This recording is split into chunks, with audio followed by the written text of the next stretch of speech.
Hi, everyone. Marc Canton here, the host of the Fleet Success Show. Welcome back to another episode. We are live at GFX, and today I'm going to be talking to Facundo Tassara. He is a multi-time Fleet Manager of the Year award and Fleet of the Year award winner at several different stops. And today we're just going to have some fun talking all things GFX and whatever comes to our mind. So I hope you enjoy the show. Let's get into it. This is a Fleet Success Show, dedicated to helping you and your fleet succeed using the experience of fleet professionals and Hall of Fame fleet legends. The show that explores how the pillars of stakeholder satisfaction, intentional culture, resource efficiency, and risk management all combine to lead your fleet to success. We're glad you're here. Now, let's get into the show. Hello, everyone, and welcome back to another episode of the Fleet Success Show. Today, I am your host, Marc Canton, the VP of Fleet Success, and I am joined by another host, my great friend, Facundo Tassara. How you doing, man? I'm good, man. How are you?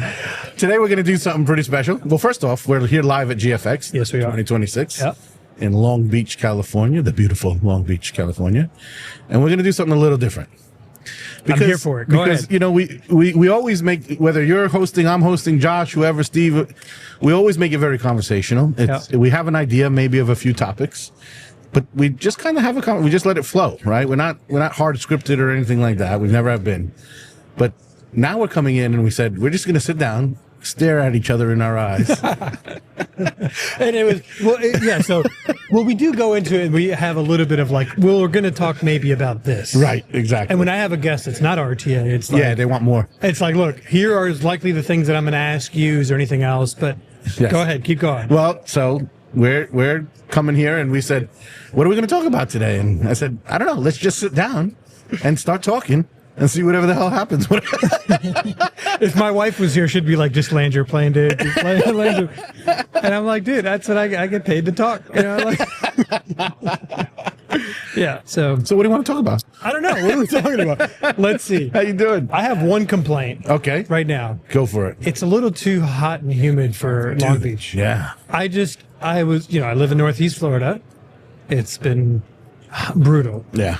And then on the way here, instead of going through Atlanta, I stopped in Texas. Okay. In Austin. And I thought Florida was brutal. Yeah. It was extra brutal. Yeah. And it was so hot and humid. And then yesterday was okay, but I don't like the ticking up of the temperature. No, and you come here and it's LA, and so you're like, the weather's always beautiful. And yeah, it's kind of like nasty humid. Maybe not the worst of the worst that you experienced down in Florida, but it's been uncomfortable. So I know you're a e-scooter connoisseur. I am indeed. So I tried something new. Okay. I tried the e-bike. Oh. The Lime. I've used the Lime bike. Yeah. Lime is cool because you don't got to download an extra app. You just use the Uber app. Yeah. But it's like, I don't know why I didn't touch anything. The handlebars were a little moist this morning. So when I got on there and I grabbed the handlebar and I was like, uh-oh. Well, I'm just going to keep on the handlebar. But I don't want to know. It was fun, neither do I. I got here, I walked in like this to the expo center, went to wash my hands. But it was funny because I rode it yesterday. It was fun. When I sat down today, I hit the throttle a little bit too happy. I was like, whoa. And my hand almost came. It was almost a disaster this morning. And you almost ate it? Yeah. But all this to say, ride the e-bike. Oh, dude. Fun. It's fun? Yeah. Last night after we had our dinner and our customer appreciation, you left a little early to put together another group for cigars, I think, right? Yes. We all scooted back and took a little tour of the waterfront and the park. You know how it is. You got to nag people. Come on, try it. And then once people try it, they're like, oh, this is so much fun. Why did I fight you on trying this in the first time? I think the last time I did it was last time we were here. Yeah. That rode an e-scooter. And my kids have e-scooters, but I've never done it. Yeah. So anyway, what do you think so far of GFX this year? I'm enjoying it. I'll be honest, I haven't gotten to walk the entire floor yet. Have you? I think I have. Let's see. So I went back in that direction. Yeah, I did. Okay. Feels like it's a little bigger floor than usual. I was going to say, it does feel a little bit bigger, but, I kind of lose track of the shows that I go to. I know. I'm like, what? Actually, the other day, I can't remember what state I was in. And she was like, what's your room number? And I was like, can you tell me where I am? what city am I in? And she was like, DC. I was like, oh, yeah, that's right. 904. So that was fun. So yeah, I totally relate to that, by the way. They all kind of mash up a little bit, right? Like, yes, and you're saying last week's room number. Yeah. And then they were like, they kind of don't believe you. They're like, what's your last name? And they're like, I'm not going to lie to you. I'll try it next time. I'll be like, last name is Canton.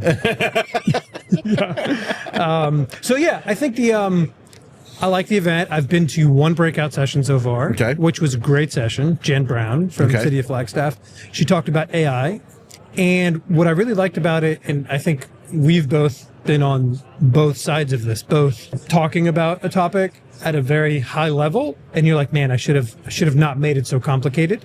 And then we've all been on the receiving side, maybe early on in our careers, where it was like, man, this is really good stuff, but I've completely lost track of what's going on. She did a great job of talking about AI and how she's using it and how her recommendations for leveraging in a way that's safe and responsible. Right. And I think she did a really good job. It was very interactive. There was like some activities that we did where we had a little, talking to people. So I think she did a great job. That's cool. I mean, that's been the talk. We're not surprised by that, right? AI this, AI that. Yeah. We're releasing another AI feature here. I think we, depending on when you're seeing this, announcing it from tomorrow, from when we're recording it, but depending on when you're watching it, it might have been already happened. Weeks ago, right. So yeah, I mean, at this point, AI is like, it's taking over the world in a literal sense and in a figurative sense. It's all that's on everyone's lips right now, And the crazy thing was, maybe a year ago, it was all EV. Yeah. Right. It was. I remember, again, maybe this event last year where the major conversation was, okay, all right, we believe in EVs now. Now the major thing is infrastructure. Mm-hmm. And I had a really interesting conversation when I was at a hotel randomly in the middle of Lubbock, Texas, at an event. And there's a guy building data centers. And we were talking about the demand on electricity. And before, people were like, well, EVs, electricity, and what is it going to do to the grid? And it's so. And the data centers. Now data centers are laughing at the EV infrastructure. Yes, that's so true. And you're seeing communities push back on it. Like they don't want data centers. And it's a really interesting phenomenon. Take a wild guess at what he said the electricity cost was going to be for the local citizens of Lubbock. And he said it's basically going to be free to the data centers, the energy. So they were going to have to foot the bill. But how much do you think their electricity bills are going to go up? Take a wild guess, percentage-wise. Wild guess? I don't know. 50%. 28%. Wow. So, I mean, I was thinking he was going to say 10%, 5%. Right. But when he said nuts. And there's nothing they can do about it. That's messed up. Yeah. That's messed up. Whatever your politics are, something just doesn't.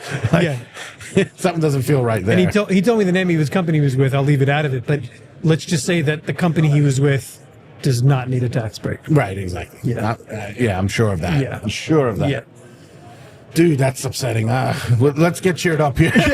Sorry, guys. There's block data centers in the neighborhood near you, but at the same time, like, you can't block it because the data centers are so important for crypto, for AI, and the other thing is the chip making, what's valuable. We're not investor experts, but the more I think about it, it's like the only thing that's going to be left is land and precious minerals that are needed for making chips. Yeah. Like, so stack up on any of that. At least that's my opinion. If you got it. It's an interesting thing. Let's bring it back to Fleet.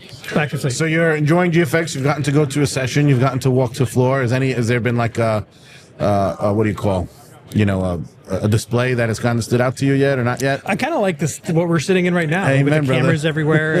And, as we're looking around, people walking around, I'm like, what are these guys talking about? Yeah. And you know what's actually fun?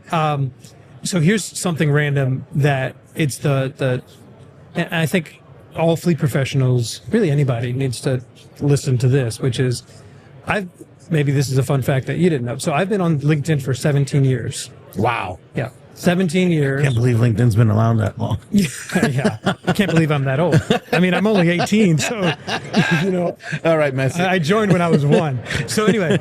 If you're still managing your fleet with spreadsheets, paper, or disconnected systems, you don't have visibility. You have blind spots, missed PMs, unplanned downtime, decisions you can't defend when leadership asks the tough questions. And in fleet, what you can't see will cost you. RTA Fleet 360 is specifically built for public fleets to eliminate those blind spots for good. It brings your assets, work orders, inspections, parts and inventory, staff performance, and budget management into one powerful system so you can see everything that's happening, catch issues before they become big problems, and lead with confidence. Because you're not just managing a fleet, you're responsible for keeping your community running. RTA Fleet 360 is the FMIS that helps your fleet succeed. Build the fleet you're proud to lead. Go to rtafleet.com to speak with a fleet expert today. I've been on LinkedIn for 17 years. 2 or 3 weeks ago, I had my first viral post. Oh, really? Yeah, it went bananas, and it was really interesting to see. It taught me a lot about like the respect for people doing, social media and the things that they go through. But here's what it taught me, just as a general lesson. Right? It took me 17 years, and I was like, I could have given up year 3, year 10. Yeah. Things that I post typically aren't controversial. I've had some people push back. I've gotten into discussions with people in comments. It's never insulting or degrading or anything like that. But just like anybody else in fleet or like coming to these events, right? You come to these events and it's like, oh man, maybe it's the same, maybe it's the same, maybe it's the same. And then you show up at one, you're like, oh my gosh, I met this one person and it completely changed my professional life. Right. And whatever that might be, whether it's a job opportunity, whether it's a fleet practice that you bring back. But Well, I like think you say, you're listening during a session and somebody says something that clicks. And, yeah, exactly. Right. And I mean, that's what I think you have to continue to come to. And we've had the conversation on other podcasts, which is like, if your organization is not investing for you to come to trade shows, and I know of a lot of people that didn't come to this event because they had to pick. Between this and some of the other ones. Yeah.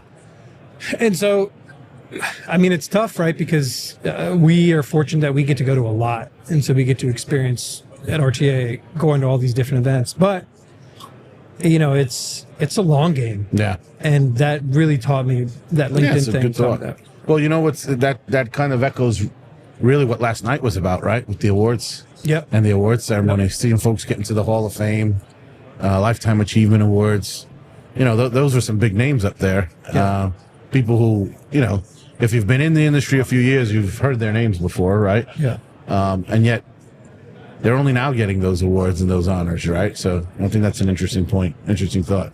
And a lot of what you see, again, so Dave Rentschler from Fairfield? Yep. Yeah, okay. So he, I don't know how long he's been in the game, 30 plus years. Right. I know that he's working on some really interesting stuff. We've had a discussion on like career progression within his organization. And I think that's a conversation I've been having a lot lately is, like what people ask me all the time, what do you think is a big thing right now in fleet, or what, where do you think fleet is going? I'm like, look, I have a lot of thoughts about all that, but the number one thought that I always have that has been true since I was a fleet manager, which is the soft skills in fleet management. Mm-hmm. Hey, you're good technicians. Congratulations, you're a supervisor now. Oh, I'm a supervisor. I don't have these skills. Now I got to go learn them. Hey, congratulations, you're a good supervisor. Now you're the fleet manager. Right. Oh, it's a whole different set of skills. Mm-hmm. So Right. coming to things like this, and then, actually I think also attending events where there's a lot of professional development, Right. and it's not just fleet specific, is so critical. Okay. I have a few questions I can ask you, Yeah. and might put you on the spot or not. I don't know if we're going to go there. You want on the spot questions, or you want nice, easy layups? Give me a little bit of both, All right. and then I'll put you on the spot at the end. Oh yeah, here we go. So first one is, anything stand out to you about like who won and didn't win, or anything like that? Who won and who didn't win? No, so it was Eric Winterset. You mean like anything? Yeah, like the fleets. Like, so last night was the award ceremony Yeah. for leading fleets, is Yeah. what Bobbitt calls Yep, it, yep, right? yep. It's kind of like the equivalent of NAFA's 100 best fleets. Right. And it's very similar. They do it. It's obviously about government. It's exclusively government, which NAFA has sort of two sides. And they do a neat thing, I think, which is break it down to like large, medium, Yeah. and small fleets, Yeah. which I think that makes a lot of sense. I think that, that follows. And so they give out the awards, and they do, I think, top 50, if I Yep. recall, instead Yep. of top 100. Yep. And then they give a number one award to the small, like, there's your number Yeah. one small, one medium, et cetera, et cetera. And, we know a lot of the fleets on there. Some of them are customers of ours. Some of them are former consulting engagements of ours or coaching engagements, right? Like, or you just know them. I mean, you know everybody in the damn industry. So, So here are the things that stood out to me. First of all, I'm going to give a shout out to my Florida people. Oh, yes, that stood out. Top 20 was, I thought it was a joke. It was like a number 20, Florida, blah, blah, blah, Florida. Oh, my God, Florida and number 19, dominated. blah, blah, blah, Florida. I was like, wow. But you know what? I mean, I think it's a culture in Florida where there's a very strong community of fleet professionals, but they're very tight-knit. It doesn't regardless of what vendor they use or what their fleet looks like. They're always supporting each other and they're pushing each other. So I was really proud to see that. I was happy to see Tim Coxwell. He had a bunch of awards, and we took a picture together. I think I shared it with him. He'll probably be posting that. But so I was really happy to see that. That was one. The other one that stood out to me was the fleet that won the 100 Best Fleets. I know, Salem, Oregon. Also, I was like, I don't know if that's ever happened before. I don't think so either. I got to ask AI. Wait, yeah, We're going to ask AI live on the podcast. Yeah, let's go. Let's see. All right, go ask it. Let's do it. All right, ask. Let's see. How would you ask? How would you ask I'm it? trying to, yeah. Let's see. We'll see. Let's. Has the same fleet won? Yeah. Okay. So, has the same fleet who won NAFA's 100 Best Fleets also won GFX, the Government Fleet Expo, Bobbitt's leading fleets? Has it ever been that the same fleet has won that in the same year? Has that ever happened before? And if so, if you can tell me when and who the fleet was. And AI says, Thinking. Sign. Searching. I don't Let's see. think so. I'm thinking. It's thinking here. Show the cameras. Oh, it's thinking. Oh, look. It said honest. What does it say? Here's what I can tell you honestly, Mark. I found partial evidence, but not definitive confirmed. Triple Crown sweep. What Triple Crown? I think the Boca Juniors from Argentina had won the. So, come on, Claude. Don't let me down. Help this is me live. out, Claude. There's NAFA's 100 Best Fleets, and there's 100 Best Fleets. Government Fleet Expo, leading fleets. Leading fleets and 100 Best Fleets. So leading fleets and 100 Best Fleets. Those are the two orgs, the two awards, let's say. Has anyone ever won both of those in the same year? It's going to get really upset at you and be like, come on, Mark, what are you doing? I don't think so. It's thinking. I don't think it's ever happened. I know there's been, has there been a back-to-back? No, there's been a first place and second place. Right? And then there's been two first place that I know of in within a 5-year period. Okay, it's saying, oh, this is so funny. Salem? No, it's not mentioning Salem. Yes, it has happened. Guess where the fleet is from, where it happened. Just guess the state.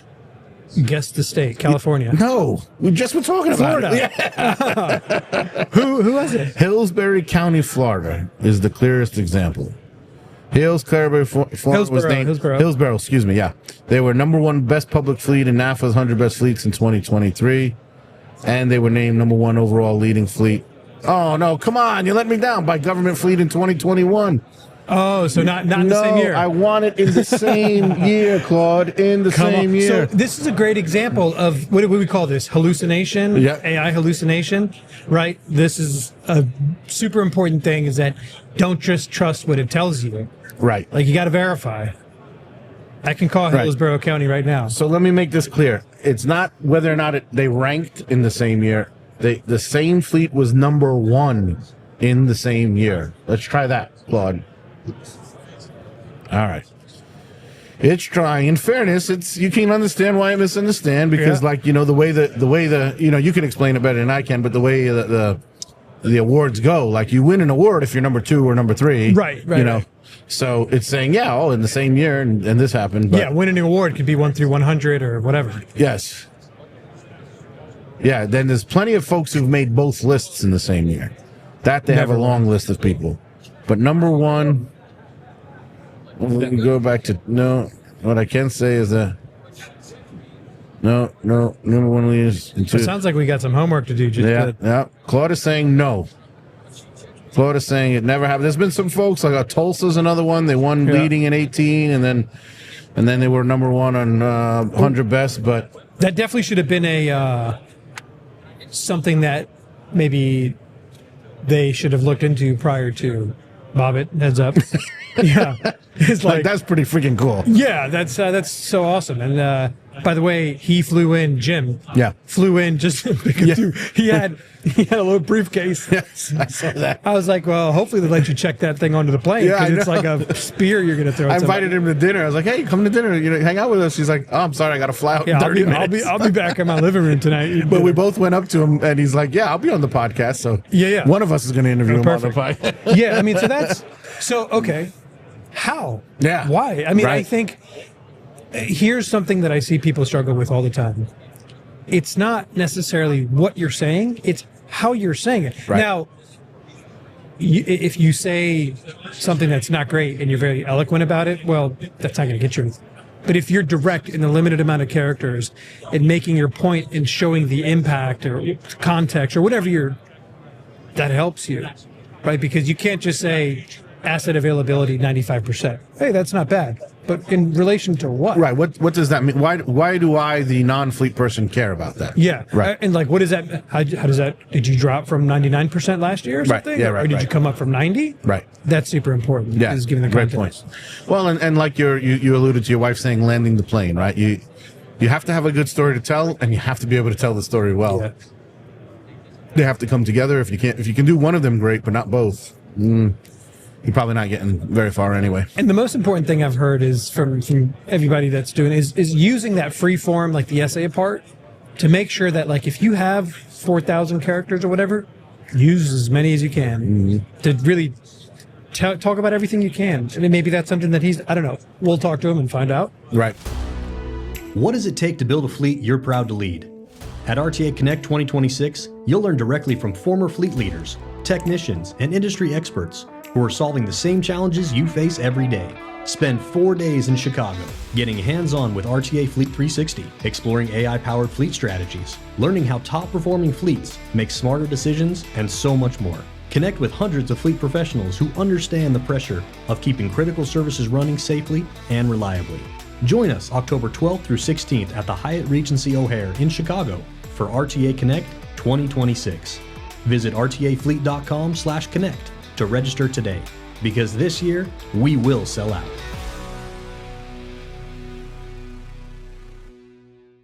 Okay, so you asked me. Well, if anything stood out, so we got the fact that Florida dominates, and same winner for both, and those are big things to stand out as well. Yeah, that's big. And I was nominated for Government Fleet Manager of the Year in 90. What am I talking about? In 2015 or 16? In 1919? Yeah, 1919. Yeah. I was only, that was a previous life, actually. Yeah. So 2015-ish or something like that, or 17. 1990. I walked in, I had a wig with the rollers on, and I had like the high socks with the little buckle on my shoe. I looked like Christopher Columbus. I'm pretty sure that was 1490. Whatever it is. I was pretty good in government in my history. Okay. Yeah, you are. You have quite an you can see that, right? Quite a shelf that you must have in your house. So 2000, whatever that year that was, 15, 17, it was cool to be nominated as a finalist, right? And just for folks that don't necessarily get nominated as the winner, it's a big deal. Like when I was like, I have nothing to do with these guys that I'm in the ring with. And I think that shouldn't if you're younger in the fleet industry, or if you're newer, like if you're putting forward ideas that are innovative and doing the right thing, somebody said today, doing the right thing is never the wrong thing. And so if you're bringing new ideas, fresh ideas, it's moving in the right direction, you have a shot at it. Yeah. So. The guys up there, Eric Winterset, I'm forgetting the dude's name from Tallahassee, and then Ross. solid guys, and they're all doing awesome stuff. But don't let that stop you from continue to do innovative things and put your ideas forward. Well, let me ask you that, because you're triggering another question. Do you ever think about that? Like, I won't lie, I have, since I've left Fleet, and now it's gonna be 10 years. 10 years next year that I haven't been in operations, maybe longer than that. Are you asking if I would ever go back into Fleet? Yeah, like only because you get all this cool, innovative stuff and the tech, and then you see the award ceremonies, and you can't help but at least a little bit think like, man, what I could do today if I, Does that ever cross your mind or not really? But it's tough because so yes, it has crossed my mind. The right opportunity, in the right place kind of a thing.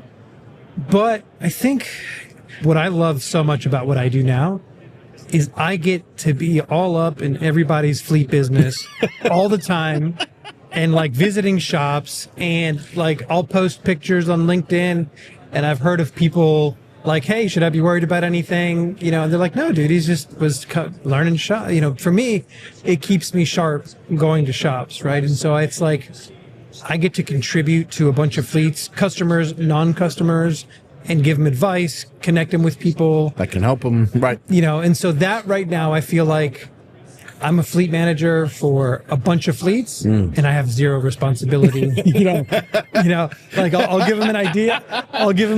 You're like a grandparent. You love them all, but they go home with their mom give and dad. them some sugar and some cookies, and then drop the mic and leave. So it's like I can give them ideas. I can tell them things that's innovative. I can connect them with people, but it's their responsibility to follow through. Right. And so it's like, hey, man, I helped. I connected. I did all these things. If you need anything, let me know. I don't care whose customer you are. I'm always here for you.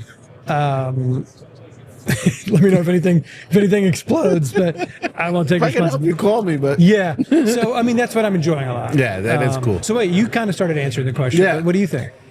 I do. I mean, you know this about me. We've talked about it before. I think one of the best decisions I've made on a personal level in my life is becoming a consultant. Because I loved managing my fleet. I did it for 20 years, and I did it simultaneously while managing transportation. And we got to do a lot of innovative stuff, right? And at the time, I didn't know if I was a big fish in a small pond, or if I was really as good as all the smoke everybody was feeding me. You know what I mean? And I wanted to know, and I wanted to test myself, and I wanted to get out into the real world to know, what was that thing I did back there truly innovative and great, or was it just par for the course, or what, right? So when I became a consultant, and consulting is not the only job that is going to fit what I'm describing, but I got exposed to so many different fleets in every industry, in every vertical, big, small, school bus, state government, city government, university, corporate fleets, construction fleets, Alaska, Canada, Belize, Mexico, and so I loved it, and I would never trade that.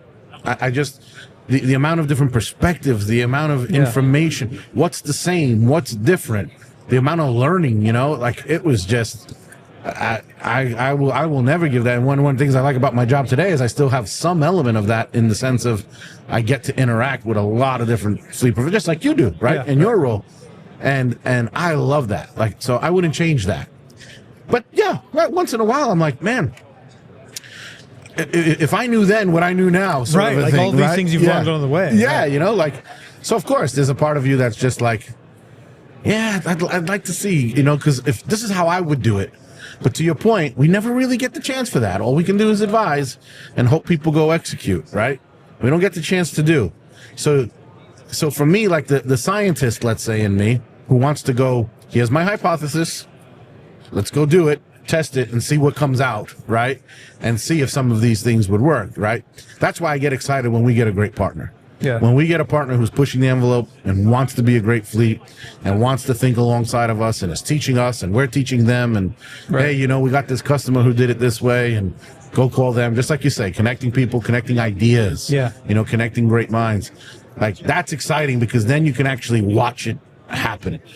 But to your point, there's something really neat about being able to at least influence so many different fleets, right? It makes it feel big, and it allows, I think, us to have the perspective of how important fleet really is to society, Yep. and what a big impact that these fleets are having, especially here. We're at Government Fleet Expo. Like, people have no concept, and it's not their fault, of how much influence and how much impact a well-run fleet has on the well-being of that community. It's totally amazing. We talked about that on Capitol Hill a couple weeks ago when I did that visit. Yeah. You know, and it was just like, you know, I was with the Government Affairs Committee that I'm on, and we were talking to different people in the building that represented, you know, senators or, you know, different groups that they were in.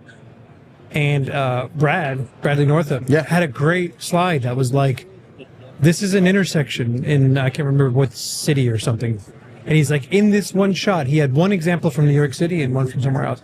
He's like, that's a fleet vehicle, that's a fleet vehicle, that's a fleet vehicle, that's a fleet vehicle. And it was like, in the shot that was just randomly pulled off the internet, there's a bunch of different fleet vehicles. Sure. And he would ask the people that were there talking to us, did you think about the fleet vehicles that you were going to be driving in or getting to work in or whatever this morning? Right. No, they don't. Right. You know? So yeah, 100%.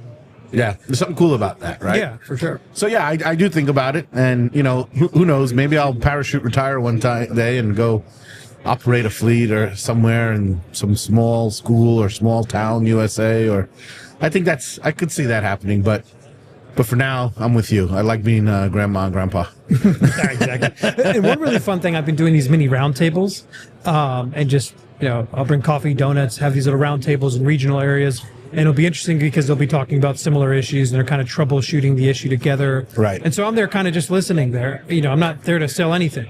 That's not my role. And so I'm there to listen.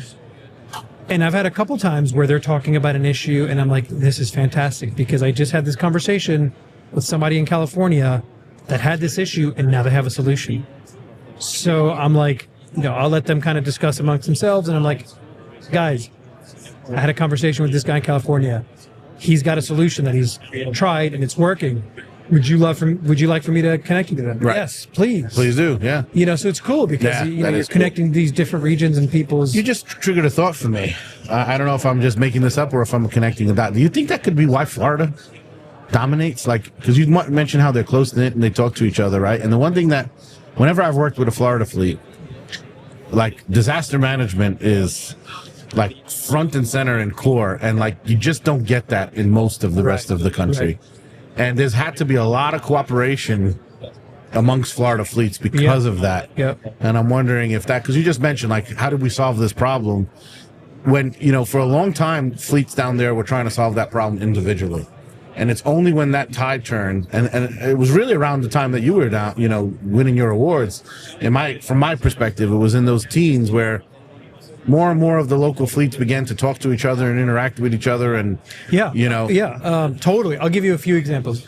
So when I was the fleet manager for Ormond Beach, I was too small to have my own outsourced parts operation. So what I did was, well, I have the space. So what if I involved 2 or 3 other municipalities around me that are also too small, and we have our own outsourced parts that services exclusively our 3 or 4 operations? And while I didn't get as far, the conversation started and you know, they were in, and, you know, for other reasons, it didn't actually, it fell apart. But there's a lot of like, hey, when a storm hits, a storm doesn't hit Duval County and not, and like, oh, we're going to leave St. John's alone. Yeah, exactly. It's going to hit Duval County. No. I mean, are we allowed to say bad words on here? Sure, because we have editors who can edit it out if we're not. So if they don't edit, when the shit hits the fan, you know, it's not going to be like, oh, well, we're going to leave the people in St. John's alone. We're just going to go up the river a little bit.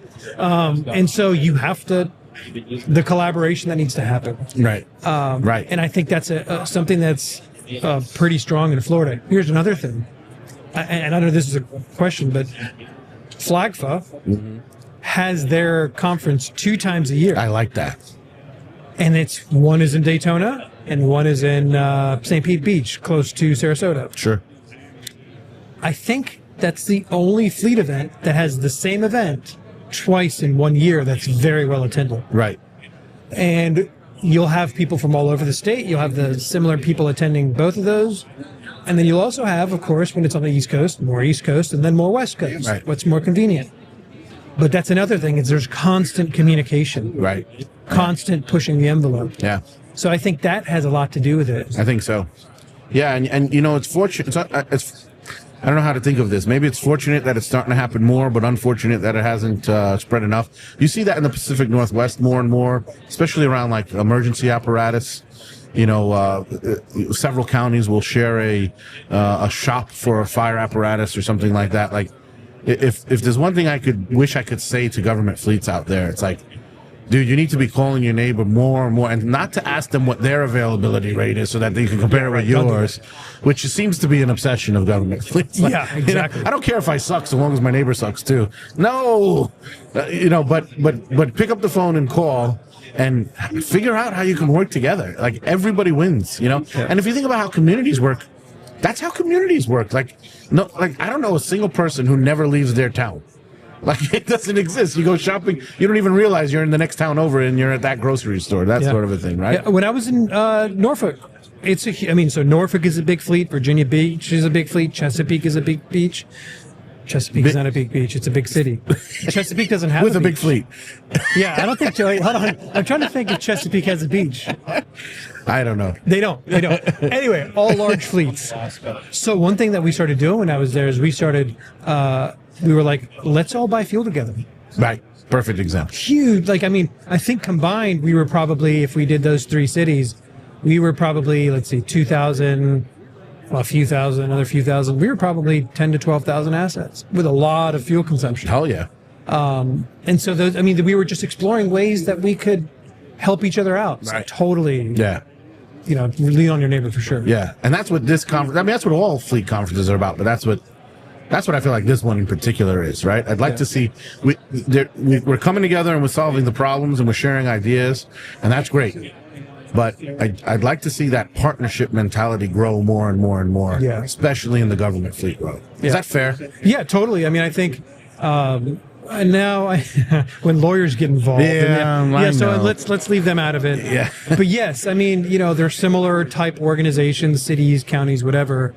And being able to leverage what they've already done or put their assets together. We were having this conversation last night over cigars in terms of why is it that if somebody gave an example, they purchased a vehicle, a Ford F-150, for themselves the same day that they ordered one for their fleet.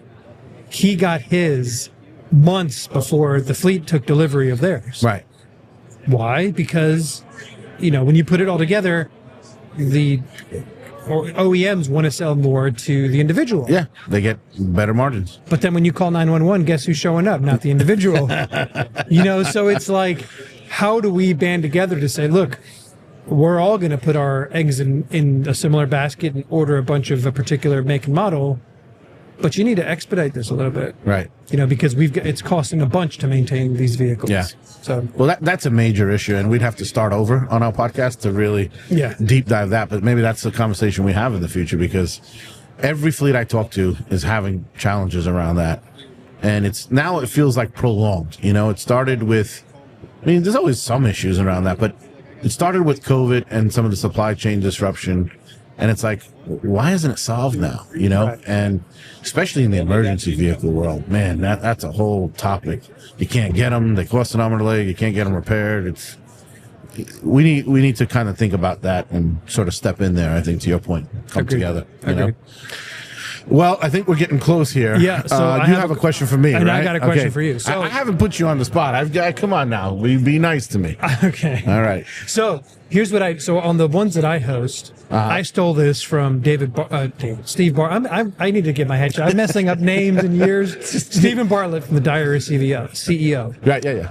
He asked, at the end of every episode, he asked a question that was left by the previous guest. Okay. So I have a question that was left by one of the last folks that I interviewed. Okay. The next person that was on. Oh, that's cool. I like that. So even though you're kind of being like the lead now, we're mixing it up. Yeah. So I'm going to ask you a question, and then you got to give me a question when you're done, because I have another podcast I'm going to do tomorrow. Okay. So I'm going to give it. You don't have to give it to me now. You can give it to me after this is done. Okay. Okay. So here's the question that was left for you by the previous. So what is something most fleet leaders still believe today that you think will look obviously wrong 5 years from now? Man, okay. So number one, actually, just I was interviewing Jacob Turley.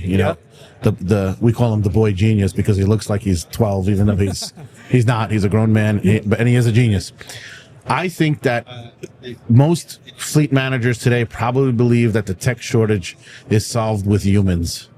And I think in 5 years, we're going to be laughing at that. I think it's going to be robots and other automated machines that are leveraging AI.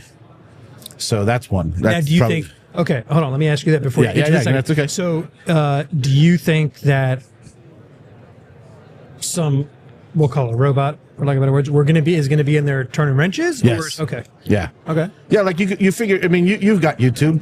Yep. You've seen these, let's call them humanoid like the dudes doing backflips or and karate. And we already have, Jacob mentioned the company whose name I can't remember.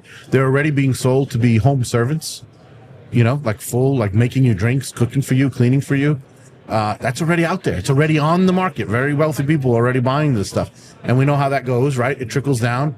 We remember with BMWs having an airbag in the front, and then it's the passenger. And now the lowest trim on the cheapest car you can buy has side passenger. You know what I'm saying? So I believe that we will literally mimic anatomic humans where it makes sense to. There's something about our appendages and the ability to look, and that's probably good for the work that needs to be done. There might even be future forms that are better or different. And essentially there's going to be some robotic something turning the wrench and so solving like a the repeatable problem. task. Like it's the same vehicle, you've done the oil change 300 times on this, drain the oil, start there. It'll start there, but there's no reason it can't diagnose in the future and be trained. I mean, think about it. The best mechanics on the world, God bless them, especially when they work with a well-standardized fleet, they know those vehicles inside out. They know them better than the engineers who built them, right? Yeah. Well, now you're going to have a computer who has literally photographic memory, who can literally take photographs with its eyes, who has access to every manual, every schema, everything in its database, and has the ability to turn a wrench the same way we can. Yeah. Can you imagine what that's going to do? Like I'm having a hard time wrapping my head around it, but I can visualize it. The first thing I will say when you were talking about that, I would love to, I saw the other day one of those robots and somebody was in a ring and punched it. I would love to be able to just punch see what happens. Some robot. That's scary though, that iRobot. You see that movie, iRobot? Yeah, it's going to start shooting you through its eyeballs like lasers. No, well maybe I shouldn't do that. Okay, so that was the first thing. That's the number, like as far as that one truly answers your question directly, I think. But I have another thought that's kind of almost answering your question. It's not because it's already true today, but it falls along those lines, and I'll give you that answer and you can tell me if it's fair or not. I think that fleet managers today overwhelmingly are still sort of inappropriately obsessed with utilization. There are a few vocational fleets where cost per mile matters, and it's the most important thing. And outside of those few vocational fleets, it's pretty much irrelevant. With all the advancements we've made, fleet managers still fail to understand what utilization really means in their fleet. If you have, you've heard me make this example. If you have a plumber and they get assigned a plumber's van, and on the back of that van, maybe there's a little rollout welder, and they got shelves with all kinds of supplies and hose and all this other stuff, and they drive cross campus or cross town or whatever, maybe they put on 2 miles a day, and they do 100 work orders fixing plumbing issues in that building all day long. Right? It's only got 2 miles. The engine wasn't running, so don't tell me about engine hours. Right? What was the truth? But in a traditional fleet analysis, that's going to show up as an under or unutilized asset. Right. And that's baloney. That's it's exactly what it's supposed to be getting. Because he cranked out 50 tickets in a day in the same building. Correct. And he drove up half a mile. Highly utilized, right? So what fleet has to understand, I think, especially as data with AI and other things are going to become more and more pressure to leverage data properly, right? We always talk about data has context. Well, miles have no context here.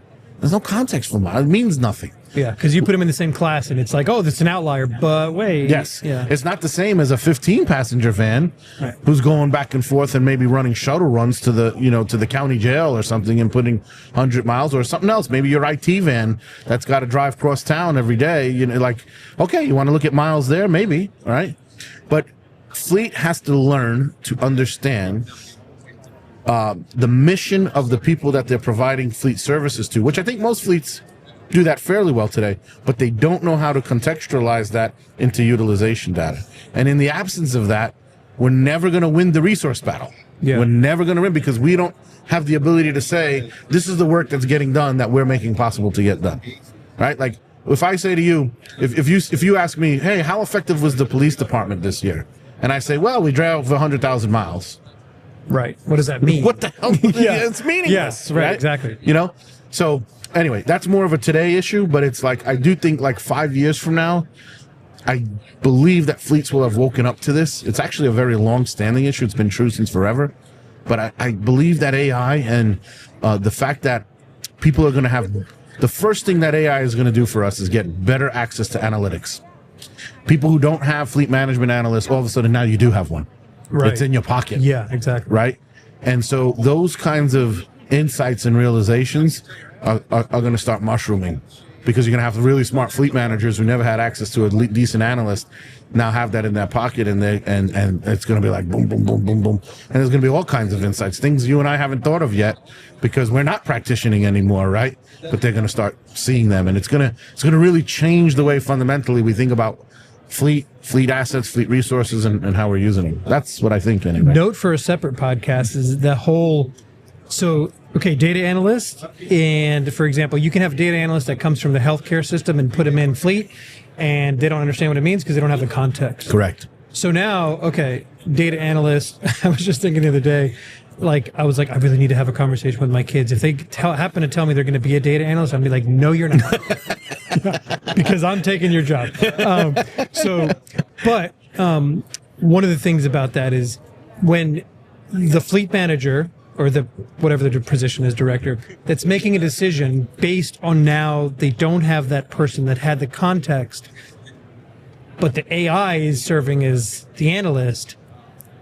The hallucination part, the making sure that the data is giving you, is so important. That's a whole different, it's a different topic conversation. Right. Now the fleet manager is going to be responsible for having the context. Yeah. Right? Exactly. It's going to shift. Right. So that's now when you get into like, well, we're going to bring this person in from finance. Well, is that possible? Because the data, you know what I mean? It's a great question. No, and in our experience, I tell stories all the time. I mean, you can have the most brilliant data analysts on the planet. If they don't have the context, they're going to make like silly, stupid, obvious mistakes. I tell stories. We have an analyst working for us right now. I won't mention her name, but she is brilliant. She's a brilliant analyst. But when she first came into fleet, she had no context, and she was trying to do a life cycle analysis study, and she just kept coming back wonky and wonky and wonky. And you said, well, what's going on here? Finally said, send me the raw data. And she sends me the raw data. Oh, sorry, guys. And sure enough, I noticed M&R costs are going down. I said, when the hell do M&R costs go down? That's amazing. I actually feel like I want to run. Right. Like, do you call the genie? You know? So I said, nope, something's wrong here. She goes, no, that's the data. They sent it to me. I go, show me your request. She shows me the request, and immediately I could see that there was at least some potential misunderstanding of what order to put the years in. Sure enough, we called the customer. They put the most recent year first, and then went backwards. And she understood that the one in the left column was the oldest year, and the one in the right column. And that simple swap led her to wonky results for weeks. And the minute she had the context, the basic understanding of, typically M&R costs are going to go up, and here's why, changed everything. Now she continues the analysis, and she's got, now fast forward, now she's been in the industry, I don't know how long, 10, 12 years. She's got a crap load of context now, She's brilliant. But she studied the industry. She still needed to learn fleet to make her data analytics skills as valuable as they are today. That context never goes away, man. It's always there. It's always there. Right, we're wrapping it here. All right, we have to. I think we're getting the time. Yeah, they're looking at us. Our producers are like, get off. Get off the stage, dude. You're gonna have the thing come in and be like, all right. This is fun. Well, listen, this is a co-host, right? Yes. I did the intro. You do the outro. All right, so join us, or you can check us out at rtafleet.com, anywhere you check out your podcast. What else? Check me out on LinkedIn. Check him out on LinkedIn, right? We don't talk about that. Yeah, we should talk about that more. Yeah, so with that, hopefully maybe this is episode 250. I don't know. We might be. Oh, that'd be cool. Okay, so with that, we'll see you guys next time. Take care, everybody. We hope you enjoyed the show. If you'd like to help support the podcast, please share it with others, post about it on LinkedIn, or leave a review. Want to learn more about our fleet management software, Fleet 360? Check us out at rtafleet.com. If you want to learn more about having your fleet evaluated by our consulting team, go to fleetconsulting.com.